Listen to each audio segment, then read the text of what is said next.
سلام، امیدوارم که حالتون خوب باشه. من حسام هستم و امروز قراره که گوشی آیفون 13 مینی رو با هم بررسی بکنیم. در ادامه گوشی آیفون 12 مینی که سال پیش عرضه شد یه سری مشکلاتی رو داشت که فکر می‌کنم اونا برطرف شده. قراره که اون رو بررسی بکنیم، ببینیم که عملکرد این گوشی به چه ترتیبیه. خیلی ممنونم از همراه گستر نقره فام که این گوشی رو در اختیار من قرار دادن. از اولین شرکتایی بودن که گوشی آیفون 13 رو وارد بازار کردن با قیمت‌های مناسب که میتونید برید توی سایت دیجیکالا یه نگاهی بهشون بندازید.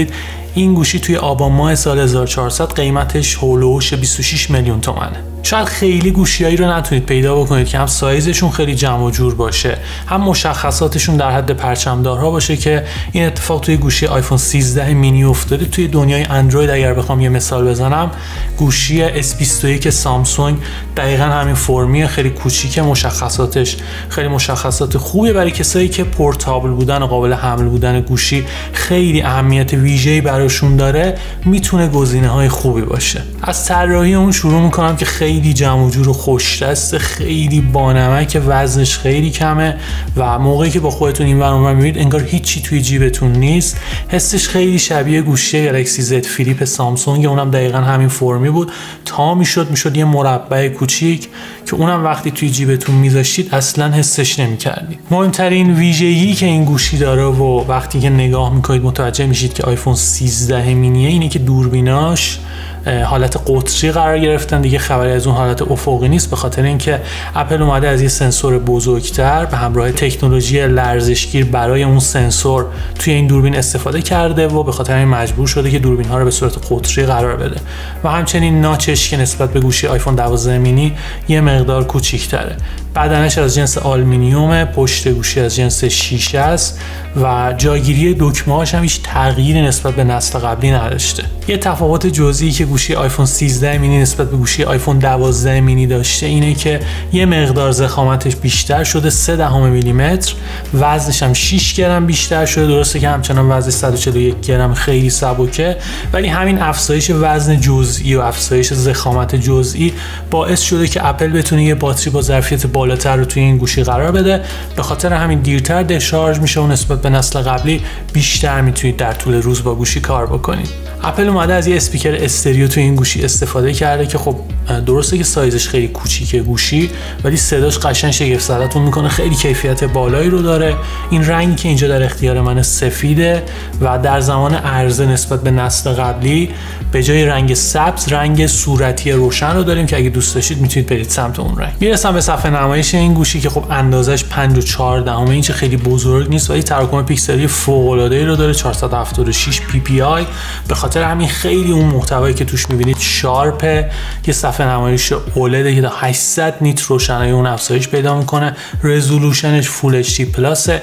نمیتونم بهتون بگم بهترین گزینه برای تماشای ویدیو و عکس و محتواست، ولی خب همچنان کیفیت خیلی بالایی داره. رنگ ها توش بسیار دقیقن و خب رفرش ریت این گوشی 60 هرتزی. اگه دوست دارید که رفرش ریت بالاتر رو تجربه کنید بعد برید سمت گوشی های پرو، یعنی آیفون 13 پرو و آیفون 13 پرو مکس که رفرش ریت 120 هرتزی دارن و البته ناچ این گوشی که نسبت به نسل قبلی یه مقدار کوچیک‌تر شده. درسته که اطلاعات اضافه تری توی اون فضای بیشتری که به وجود اومده رو در اختیارتون قرار نمیده، ولی خب باعث میشه که یه مقدار صفحه نمایش گوشی بزرگتر به نظر برسه. بریم سراغ عملکرد گوشی آیفون 13 مینی. همونطور که میدونید گوشی‌های اپل بسیار عملکرد خوبی رو دارن.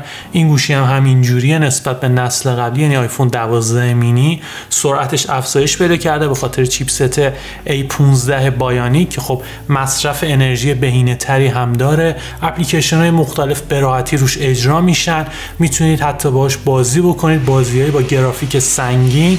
فقط من یه گیم با گرافیک سنگین رو روش تست کردم، آسفالت. بعد 2 ساعت یه ذره گوشی گرم کرد که خب اینم نکته‌ایه که باید توی ذهنتون داشته باشید. البته دارم بهتون میگم اگر بخواید به مدت طولانی باهاش بازی بکنید ممکنه که یه مقدار دماش افزایش پیدا بکنه، وگرنه هیچ مشکلی رو نداره. همه چی به شدت توش روونه و خیلی حس خوبی رو از کار کردن با گوشی بهتون منتقل میکنه. آیفون 13 مینی با iOS 15 عرضه شده و یکی از مهمترین تفاوت‌هایی که نسبت به نسل نسل قبلی داشته اضافه شدن فوکوس مود هاست که بهتون کمک میکنه نوتیفیکیشن های شخصی سازی شده خودتون رو توی پروفایل های یا حالت های مختلف اعمال بکنید. باتری این گوشی نزدیک 2400 میلی آمپر ساعته، ولی خب توی جعبش دیگه خبری از شارژر نیست، فقط یه دونه کابل USB تایپ C به لایتنینگ دارید که خودتون باید برید یه شارژر 20 واتی بگیرید که بتونید سریع گوشی رو شارژ بکنید، یا اگه دوست داشتید به محیط زیست کمک بکنید از همون شارژرهای قبلیتون استفاده بکنید.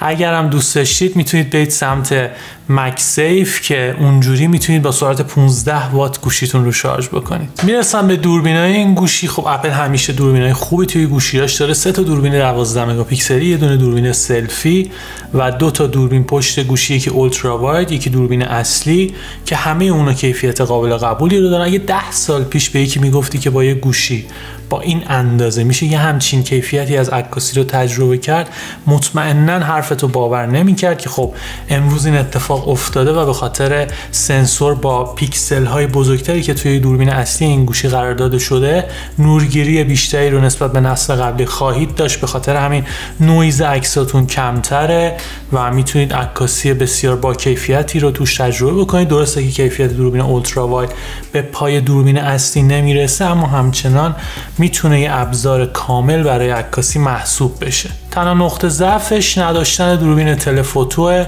که خب اون موقع باید برید سمت ورژن‌های پرو. یه تفاوت دیگه هم که دارن نداشتن اپل پرو راه که کمک میکنه بعد از عکاسی بتونید ادیتای سنگین‌تری رو روی عکستون اعمال بکنید که اگه خیلی زیاد براتون مهم نیست چیز خاصی رو از دست نمیدید.